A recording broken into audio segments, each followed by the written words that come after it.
Dia bilang, ya bisa saja kan, putusan itu belum dikirim Mahkamah Agung. Lah kami dari jaksa mau mengeksekusi, bagaimana orang putusannya belum ada? Saya bilang, Pak, itu kan asumsi. Jangan berasumsi. Kalau begitu kan kita juga bisa berasumsi. Oh, jangan-jangan yang bermasalah Kejaksaan Agung. Kalau kami dituduh ada orang besar di balik perjuangan mengungkap ijazah palsu, justru kami tegaskan Sylvester Matutina tidak dieksekusi, di belakangnya ada orang besar. Nggak mungkin. Kalau kasusnya remeh-temeh misalnya yang ngadukan pencemaran itu saya ya, di belakangnya ada Jokowi lah. Nah, itulah lucunya, belum juga dieksekusi ya. Minta amnesti. Minta amnesti ini apaan? Lalu yang dijadikan rujukan kasus Gus Nur.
Assalamualaikum warahmatullahi wabarakatuh.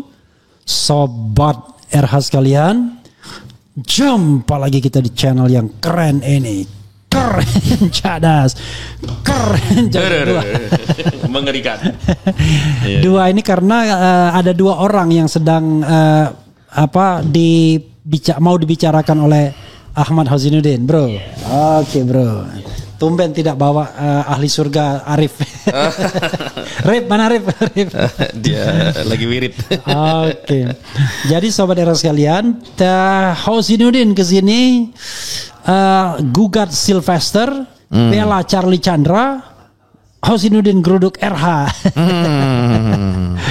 Bro. Iya bang. Sylvester dulu. Ya, atau Charlie Chandra dulu, terserah Anda. Silakan. Sylvester dulu. Oke, silakan. Baru nanti ke Charlie Chandra ya. Oke, silakan. Sylvester Matutina.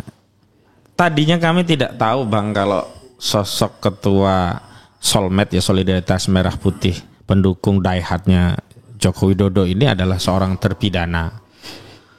Tapi begitu klien kami ya Rosuryo dan kawan-kawan selalu ya diintimidasi, Anda 1000% tersangka pasti masuk penjara dan seterusnya. Lah kita kemudian bertanya-tanya, ini orang sebenarnya pernah punya masalah nggak sih kok dia melanggar asas praduga tak bersalah? Kan klien kami kan baru status terlapor. Ya, itu pun baru juga terlapornya. Baru, dan kalau katanya ini penyidikan, kan tidak selalu penyidikan itu berujung dengan tersangka. Toh ada penyidikan di SP3 gitu. Dan kalau kita konsisten dengan keyakinan asas praduga tak bersalah, kan orang harus dianggap tidak bersalah sampai ada keputusan pengadilan yang inkrah berkekuatan hukum tetap. Berarti kan kasasi. Iya. Ternyata justru dia yang punya putusan kasasi sudah yang sudah inkrah. Sudah inkrah 1,5 tahun. Kami cari info. Udah dieksekusi belum sih? Nah kabarnya. Info itu dapat dari mana? Awalnya inilah badan BIN Badan Netizen Indonesia. Badan Intelijen Netizen. Badan Intelijen Netizen. Tapi juga jadi dari info-info terbatas. Infonya dia selalu berdalih saya sudah menjalani proses begitu. Ya, walaupun yang dimaksud proses itu kan proses sidangnya gitu. Ya.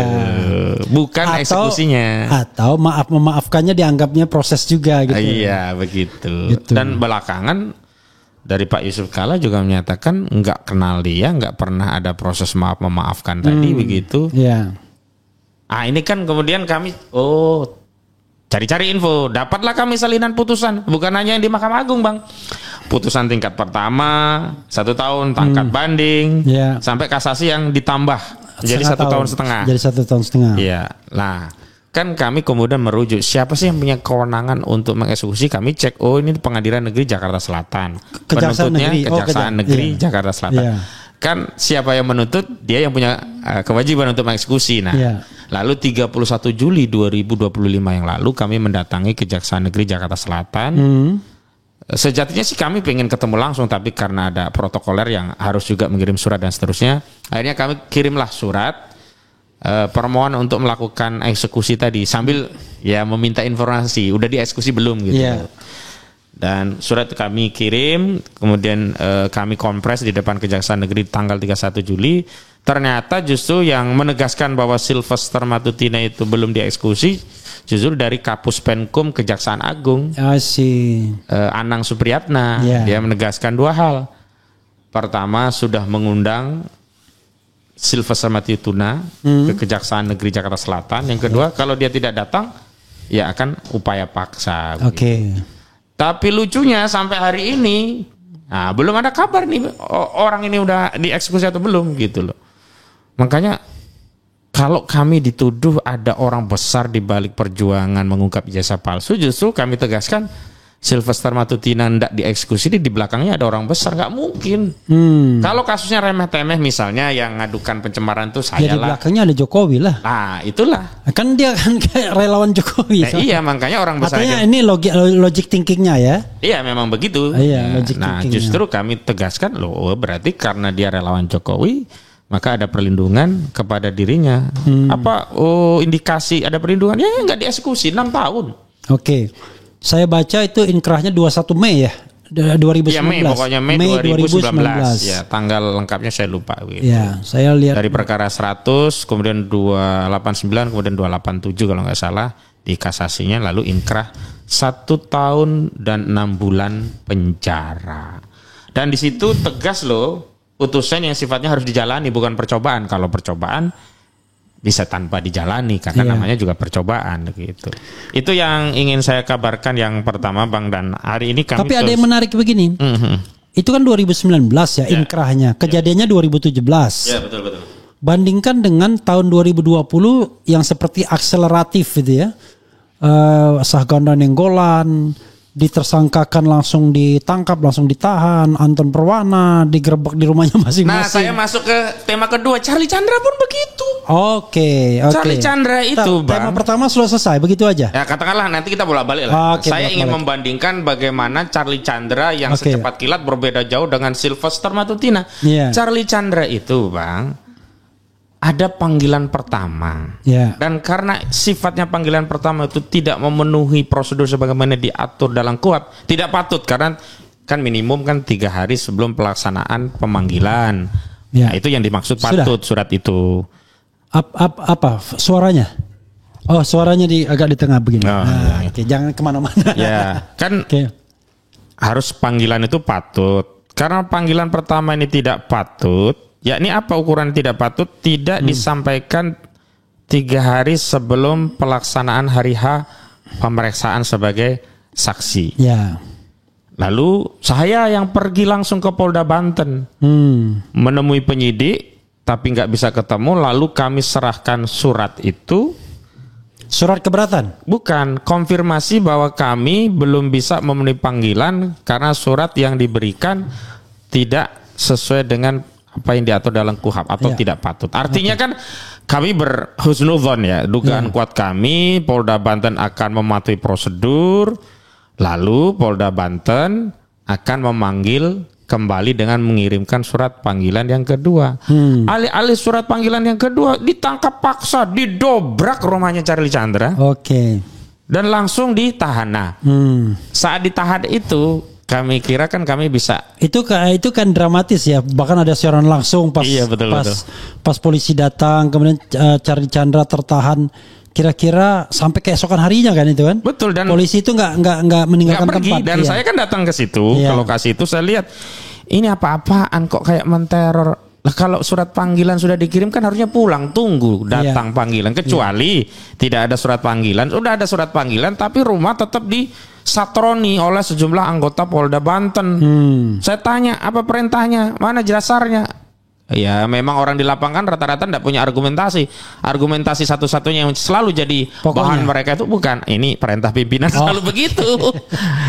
Iya, oke. Padahal nggak ada loh satupun undang-undang yang menyatakan ya di KUHP itu bahwa dasar untuk melakukan tindakan itu perintah pimpinan, nggak ada. Harusnya undang-undangnya apa, dasarnya apa. Iya. Kan kalau sebelumnya Kalau belum ada perintah pimpinan itu berarti undang-undang itu pimpinan. Iya, Jadi nggak jelas itu. Nggak jelas. Apalagi ini penegakan hukum. Iya, kecuali militer. Nah itu militer iya perintah pimpinan. Nah kalau hukum perang iya bang. Karena kalau perang itu kan membunuh atau dibunuh. Ini kan penegakan hukum. Nah, makanya kalau perintah pimpinan itu cocok di militer, tapi ya, tidak untuk penegak hukum. Tidak, karena penegak hukum itu kan dia harus punya kesadaran bahwa dia itu pertama orang sipil. Yang kedua tugas-tugas dia itu pelayanan dalam konteks penegakan hukum itu juga melayani, melindungi dan mengayomi.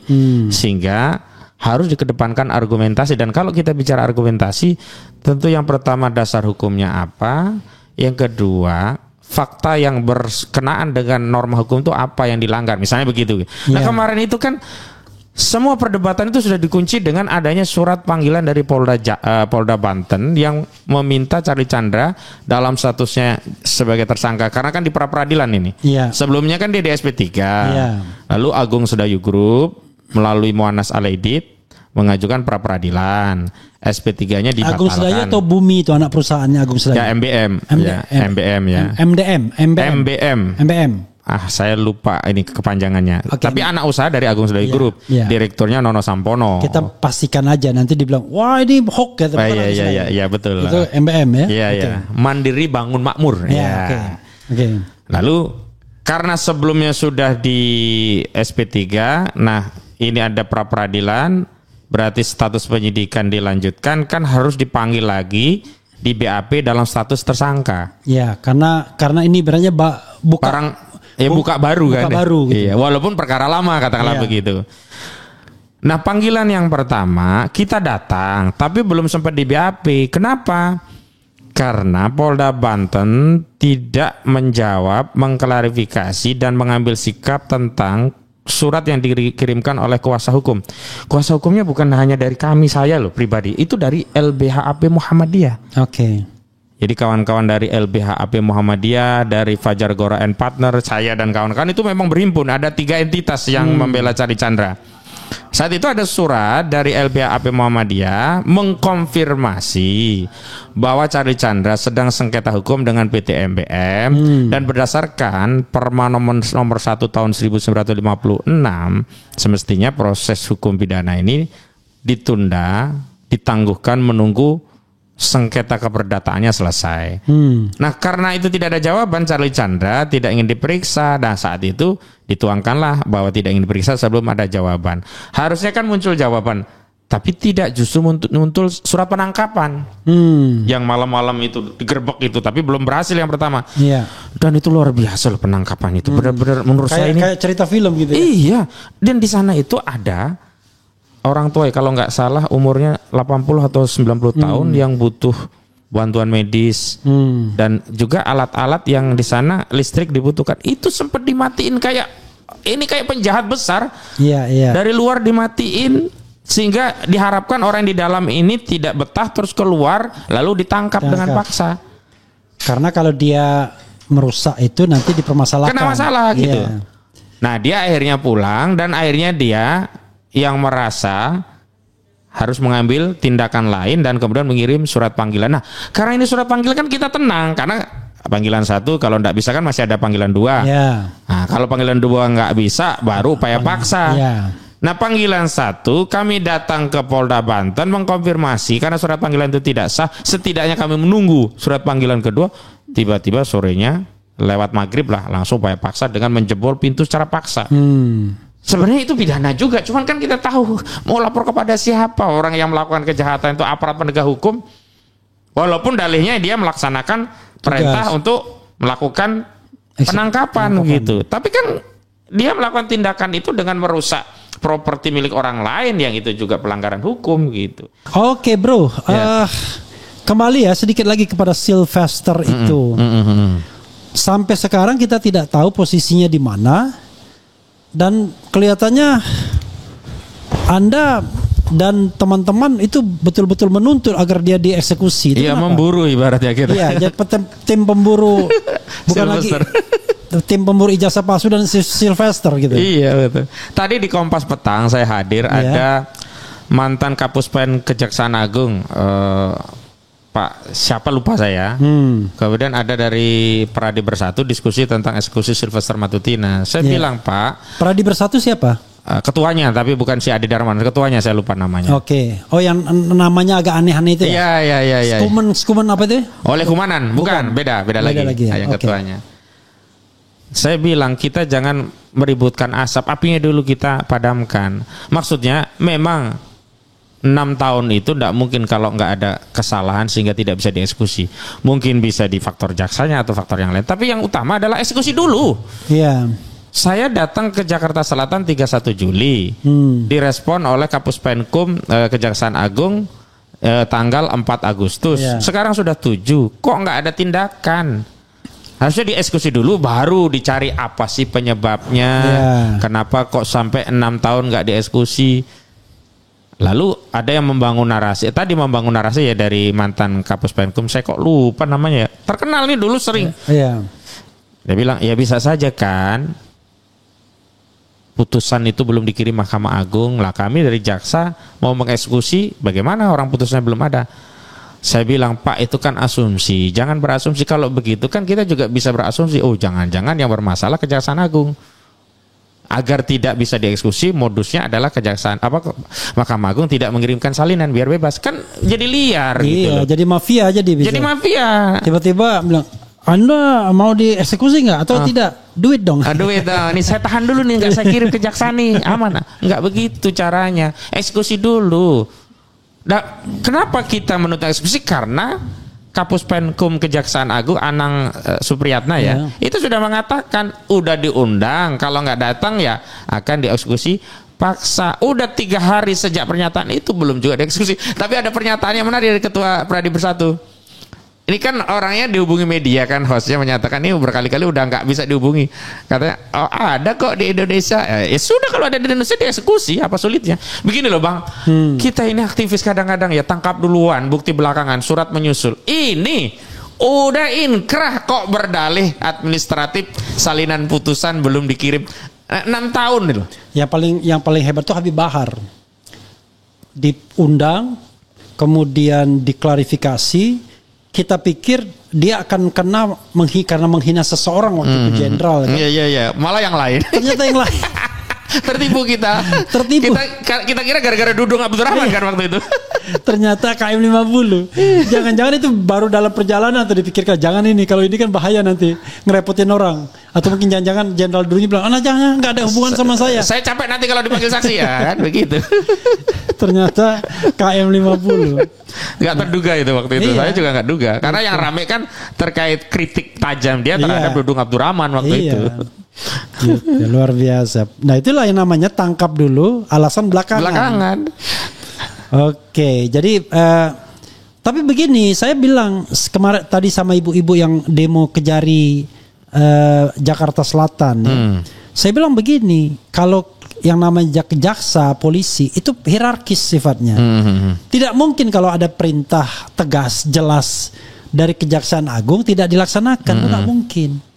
Yang jelas kayaknya belum ada perintah. Iya. Jadi kalaupun ada statement dari itu, ya itu kan Humas Supriyatna ya. Humas kan selalu begitu. Iya. Dia bicara mengenai ya seharusnya. Enggak, tapi sebaiknya. Dia saat itu tidak bicara seharusnya. Informasi yang dia terima dari Kejaksaan Negeri Jakarta Selatan, Kajarinya ya. Ini sudah diundang. Ya, silakan saja kalau nggak hadir, ya kita ambil upaya paksa, itu loh pegangan kita. Iya, tapi maksud saya kalau tidak clear dari Kejaksaan Agung, Kejari juga akan mikir-mikir. Kan ini kan ada orang besarnya kan.